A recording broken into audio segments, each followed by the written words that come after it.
Hi everybody, welcome to my channel. This is Hammy from Hammy's Barbecue and Grilling. I want to thank you for your patience, especially my subscribers. I have done I've done a grill review, how to clean a gas grill, how to clean a charcoal grill. I've done cooking on a gas grill. I finally am doing a cook with my charcoal grill. So here we are. We're going to be doing some boneless, skinless chicken breasts today. Super easy. And you don't need that many supplies in no particular order. You need a good cutting board. I've got foil on this because we use this more of a stand for our toaster oven, but I'm going to throw a cutting board on here shortly. You need a good sharp knife. You need a meat tenderizer. We're going to use the flat end. If you don't have that, don't worry, I can show you a good substitute. You need some Lawry seasoned salt.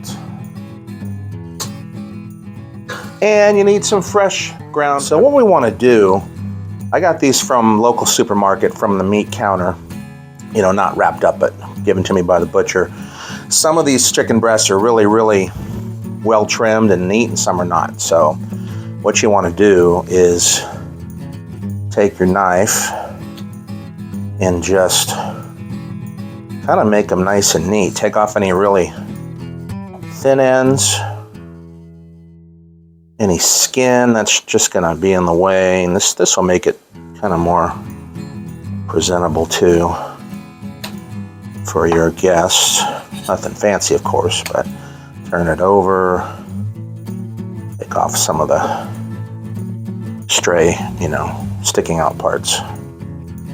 That looks pretty good. We'll put our trash to the side. So we'll go ahead and do another one for you as an example. There's a real loose piece. I'm going to cut that off, stick it to the side.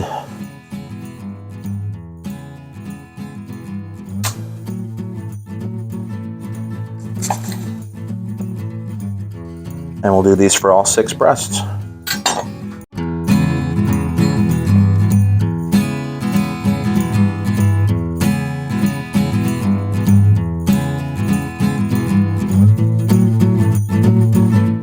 Okay, so we've got our chicken trimmed. Next thing we're going to do is make these a little thinner, a little flatter. Oops, didn't get that one. This will make for a little quicker cooking and a little more even cooking. This is a meat tenderizer. I got this years ago at Target. I want to say it was like 10 or 12 bucks. I always use the flat side. There's a sharp side and a flat side. And you can use this for other things too, but you basically just want to flatten it out. Some of these are already pretty flat, so that one didn't take that much work. This one's going to be a little thicker. Just give it a nice even whack with this little mallet food tenderizer. And we'll go ahead and do all 6.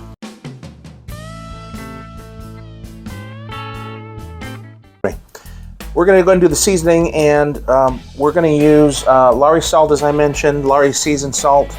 You'll hear me say Lawry salt. That's what we called it in my family growing up. If you've never used Lawry seasoned salt, it's amazing. You can use it for chicken. You can use it for any kind of poultry, meats, eggs, popcorn, and then, of course, pepper grinder here. So we're going to make a little room. I'm not going to do any kind of binder because it's going to be a quick cook, a hot and fast type cook. But what we're going to do is what's called a dry brine. I've done this before with pork, but I've never done it with chicken. I did it with pork with coarse kosher salt. We're going to see how it turns out with Lawry salt, even though it's a lot finer. So we're just going to sprinkle it on fairly liberally. This stuff can get pretty salty, so if you have a light palate to salt, maybe don't shake as much on it, but I really like it. And then some pepper.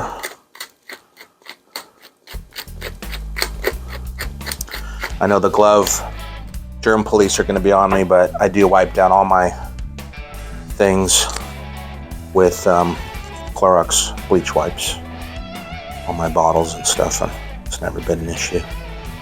Very important aspect of this, if you check your label, if you happen to have chicken that's frozen and you defrost it, that works out great too.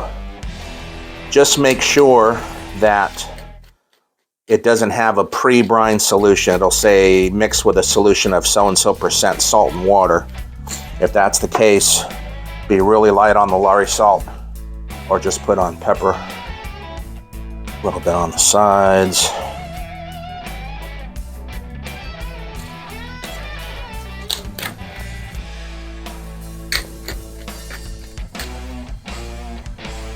So we're going to do all 6, and then we will, I'll show you the next step.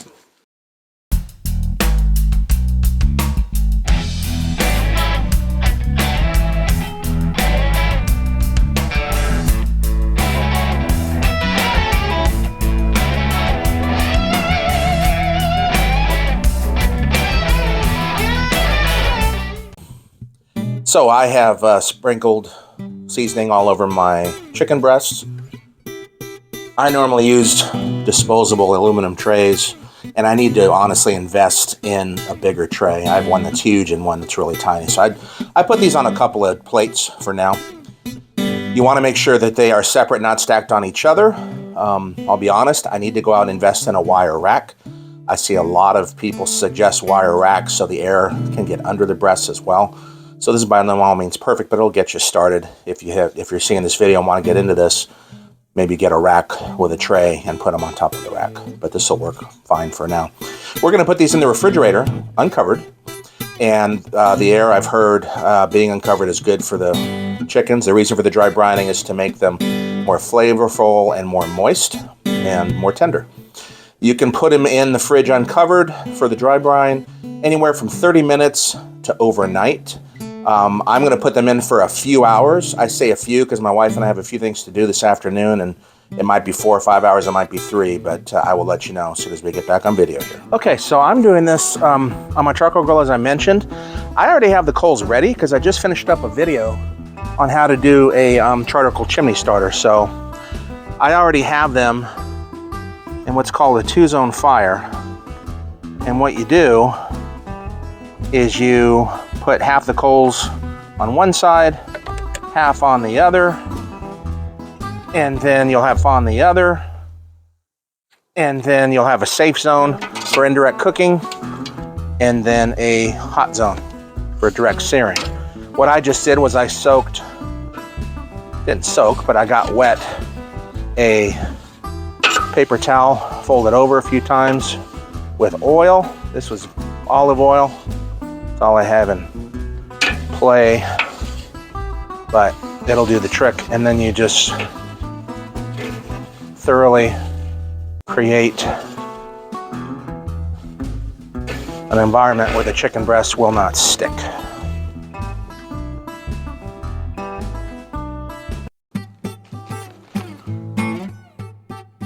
So we want the fire to be around 350 to 450 degrees, and we want to be able to put our hand above the fire, 6 inches above, for about 4 to 5 seconds. 1, 2, 3, 4, 5. Yeah, it's right where we need it to be. I'm going to add some apple chips. You can also use hickory, pecan, alder's good with poultry. Apple's what I had on hand today. If you have the hinge grates, you can put some in there like so. This will give us some really special smoke flavor.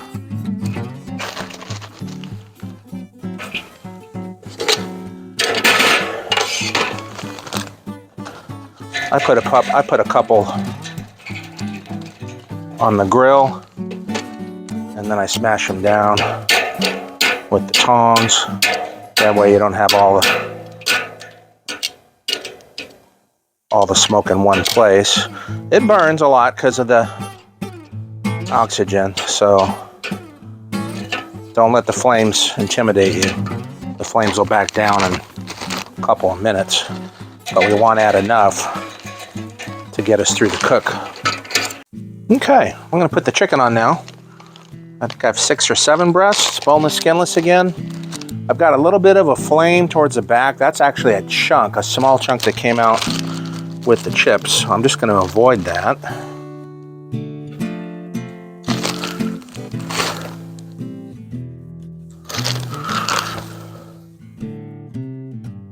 If you're new to charcoal grilling, make sure that you are placing your protein, in this case chicken, over coals. Try to keep them about an inch or two apart when you can, or so. And then we're going to let these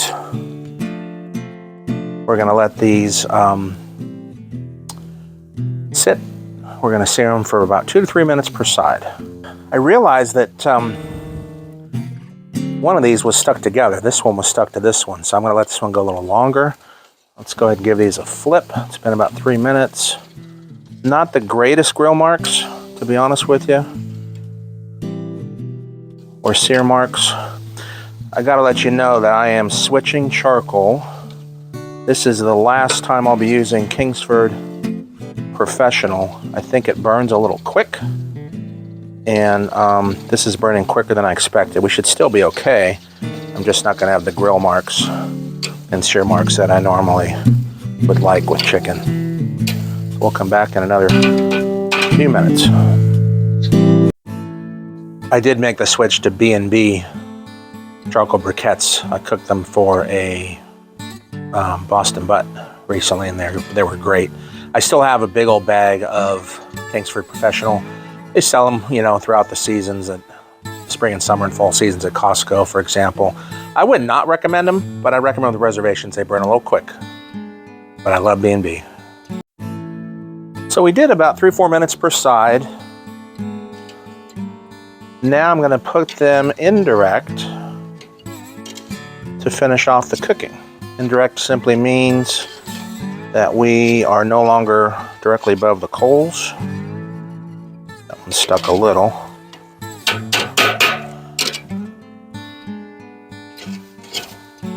And getting more sticky than I thought, but that's not the end of the world. This is the one that I found at the last minute that's a little behind, but it's nice and thin, so I think we'll be okay. Normally I would put these on the indirect side for about 8 to 10 minutes, but I'm going to go ahead and check the temperature in about 5 minutes because some of these are pretty thin and the coals are slowly starting to get really low, but the heat so far is so good. I'm going to go ahead and cover them, and I'm going to put the vent on the side of the chicken so that heat and smoke goes over the chicken. Okay, it's been about 5 minutes on the indirect side. Coals are getting really low. We're really cutting this close. Like I said, I'm a B&B guy now. So, looking at about 152 for the thin one. Yeah, these are going to have to be in for a while longer. We basically want to get these to where they're 160 degrees inside. They'll get up to 165 as they rest. Okay, so I went ahead and pulled one. The smallest one hit 160. It's now resting under foil, plate wrapped in foil, heavy duty foil. Some of the thinner ones I put towards the back. The thicker ones I put towards the coals. And in a perfect world, they'd be indirect about 9-10 minutes. This is going to go a little bit longer. You want to definitely use your instant read thermometer, get them to 160. That may take longer, may take shorter, depends on the day, depends on the cook. So we'll be back. I just pulled a couple more, and these are still a little bit low on temperature. So I put them right up near the coals. As little as these coals are, I will give Kingsford Professional a plug. They do run really hot. It looks like they're almost out, but there's still a really good amount of heat. So I'm going to go ahead and cover this up again. And we'll just do it when temperature's ready. I'm thinking another 5-7 minutes. Okay, I'm down to one breast. They've been slowly coming off at 160, 161, etc. They are resting right now on a plate wrapped in heavy-duty aluminum foil. And as you can see, I'm on my tail end of charcoal here. Kingsford Professional burns fast, but I also didn't follow my own rule and add additional charcoal. I thought I added enough and did not. So this breast here is at about 148, so we're just going to leave it till it's ready. So we just finished up. There was one breast that was really lagging. I think it was the thickest one, so we have it resting separately. the other 5 breasts, 6 breasts, whatever it was, the remaining ones already rested in foil for 10 minutes. So I've got one here. Smells really good, smells well seasoned. As I mentioned, I would have liked a better sear, but this one's seared okay on this side. So I'm gonna cut this one right down the middle. Pretty tender. Looking pretty juicy. Not bad at all so far. Let's do the taste test.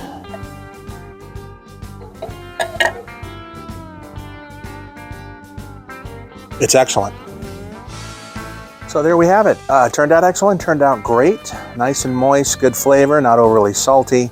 That dry brine worked really well. I'm sure it'd work even better with kosher salt. We'll try that one another time, and I definitely want to do a wet brine in the future for a future video, because I've done a pork loin roast and it's amazing. So I want to thank you for staying with me today and watching my video. If you like what you saw, please give me a like, leave a comment, hit the subscribe button, notification button if you like what you see and want to see more videos, and we'll see you on the next video. Thanks so much. Take care. Bye-bye.